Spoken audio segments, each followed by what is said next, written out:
In tonight's headlines, public hospitals look to incorporate AI into the existing clinical management system to create automated tools to tailor individual treatments. Media mogul Jimmy Lai admits he wanted to attract overseas readers by publishing negative articles in English about mainland China. And, in a first, the Customs and Excise Department arrests 2 individuals for broadcasting overseas football matches using illegal streams.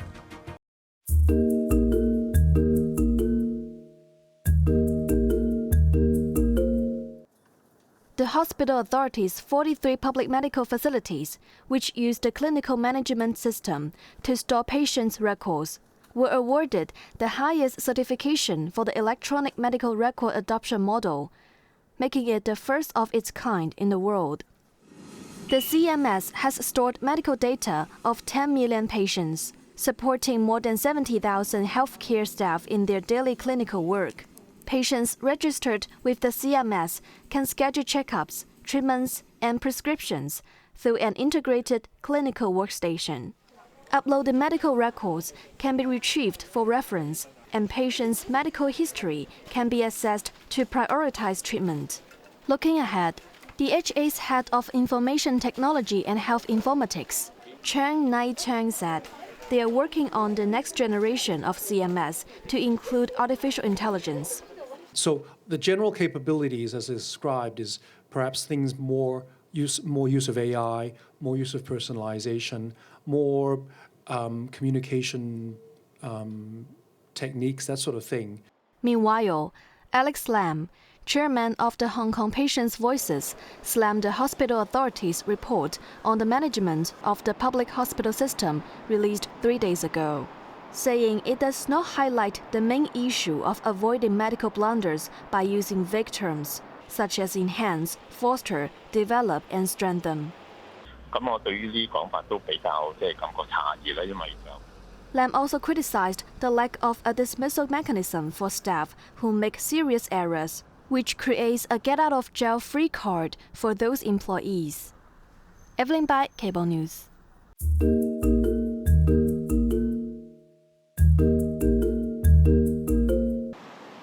Former media mogul Jimmy Lai returned to the witness box for a 4th day after the resumption of his landmark national security trial at West Kowloon Law Courts. The founder of the now-defunct Apple Daily admitted that he wanted the newspaper's online English edition to cover negative news about China, since other English-language publications in the SAR shied away from it. He argued there was no need to provide overseas readers a balanced view of Hong Kong. He agreed that the view of the yellow side is the view of Apple Daily, referring to the color associated with the 2019 social unrest. However, Lai denied that this approach was anti-China or anti-government, stating it was merely more critical.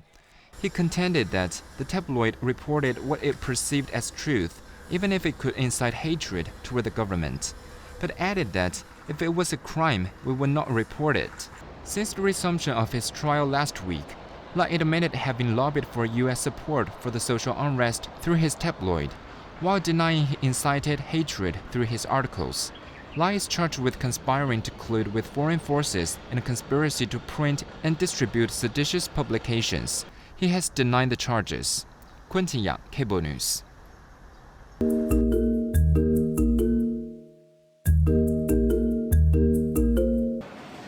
Chief Executive John Lee today led a 50-strong delegation on an exploratory visit to the Greater Bay Area, with the aim to boost high-quality development between the two sides and draw the Bay Area's experience for the construction of the northern metropolis.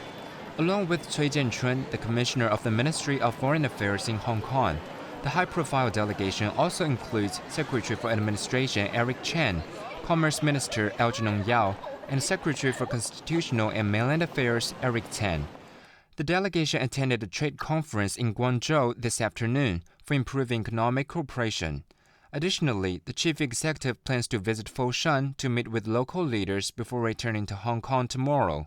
Chief Secretary Eric Chen will take over and lead the delegation further, visiting Dongguan, Huizhou, and Shenzhen.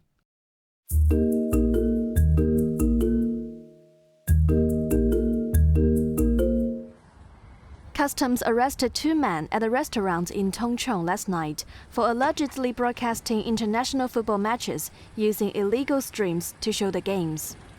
A 27-year-old restaurant manager and a 57-year-old employee were the 2 persons detained. During the raid, officers seized a range of streaming devices, television sets, and other electronic equipment, totally valued at around $18,000. This marked the first case of enforcing the communication rights under the Copyright Amendment Ordinance that took effect in May last year, targeting illegal sports broadcasts in restaurants. According to the ordinance, the maximum penalty for such an offense is imprisonment for up to 4 years and a fine of $50,000. 涉案嘅餐廳呢係喺一個商場。 Chow Lai Man, Senior Inspector of Intellectual Property Technology Crime Investigation Unit 3, said the restaurant, located in a shopping mall with a capacity of about 80 to 100 seats, was reportedly showing copyrighted football matches without proper authorization. The eatery operated until late in the night, serving alcohol to guests during the matches. Customs reminded businesses to refrain from unauthorized public broadcasts of copyrighted content and urged the public to respect intellectual property rights by avoiding illegal streaming activities.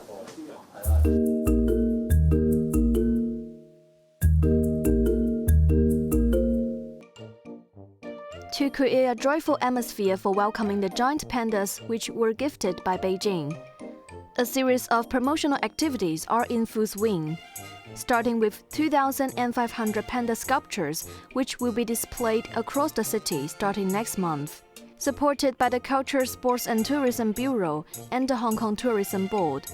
The sculptures in 8 new designs will be put up in 4 public places, namely Avenue of Stars, the Ngongping 360 Cable Car, Ocean Park, and Sun Yat-sen Memorial Park in Sai Ying Pun.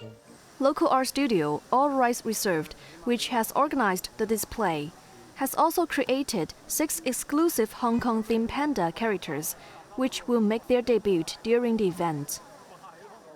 Meanwhile, China Travel Service will host a panda carnival at the piazza near the Culture Center in Tsim Sha Tsui from December 11th to 21st.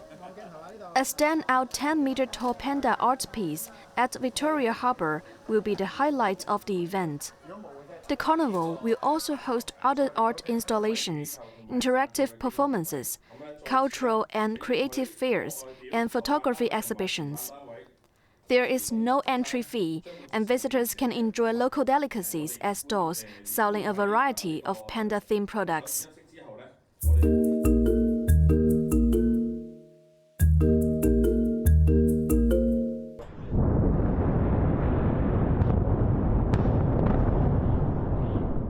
Israel has continued to bombard the Lebanese capital of Beirut, targeting Iran-backed militia group Hezbollah.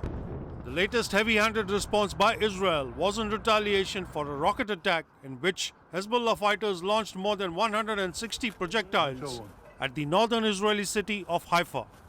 Multiple residential buildings were damaged in the strike. Several people were wounded in the attack, but there were no reports of any casualties. Meanwhile, Israeli forces have continued their offensive in southern Lebanon, destroying Hezbollah hideouts and ammunition stockpiles.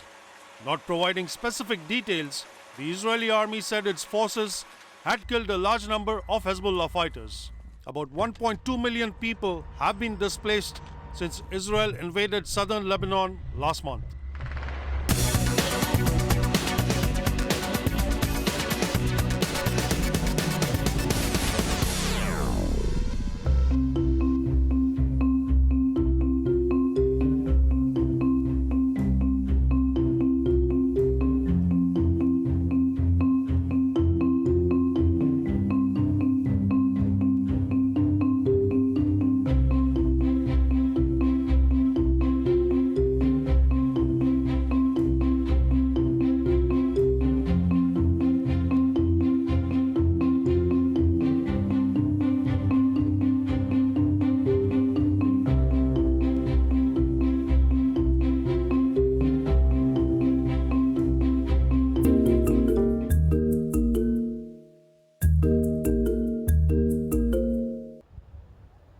East has become a hotspot for Hong Kong investors, driven by a deepening win-win cooperation between the two regions. As Hong Kong looks for new economic drivers amid rising tensions between China and the West, the Middle East is actively working to diversify its economy and reduce reliance on oil by promoting strategic industries. Rolling out a red carpet for Hong Kong businesses, Saudi Arabia introduced a range of favorable policies, including an updated investment law aimed at boosting transparency and is in the process of investing in the kingdom. To explore the Kingdom of Saudi Arabia, to see the potential to conduct or to start a new factories, a new business, because what is the government of Saudi Arabia presenting to those who are really wish to come to the kingdom? It's really presenting to them packages of privileges to be as an investor under the soil of Saudi Arabia. On the flip side, SAR businesses are well positioned to seize these emerging opportunities. The Hong Kong Stock Exchange plans to open an office in the Saudi capital Riyadh next year, further solidifying financial ties between the regions. Meanwhile, several brands have already made their mark in the vibrant landscape. Popular Hong Kong clothing retailer Giordano opened its first store in the UAE city of Dubai back in 1993 and continues to thrive amidst increasing demand for quality apparel. Luxury hotel group Rosewood is poised to launch new projects by 2027, catering to the region's burgeoning hospitality sector.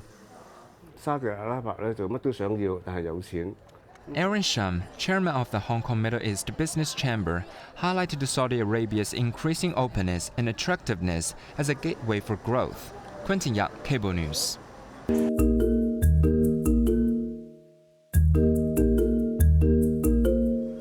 The observatory has alerted Hong Kongers to brace for some chilly weather, as a cold front is expected to move across the coast of Guangdong later tonight, sending the mercury into the teens. An intense northeast monsoon is expected to bring a few showers and strong winds, with temperatures over the city falling to as low as 14 degrees Celsius. The temperature difference between day and night will be significant. The Senior Citizen Home Safety Association reminded elderly residents to wear warm, lightweight clothing and avoid outdoor activity, which could trigger hypothermia and respiratory issues.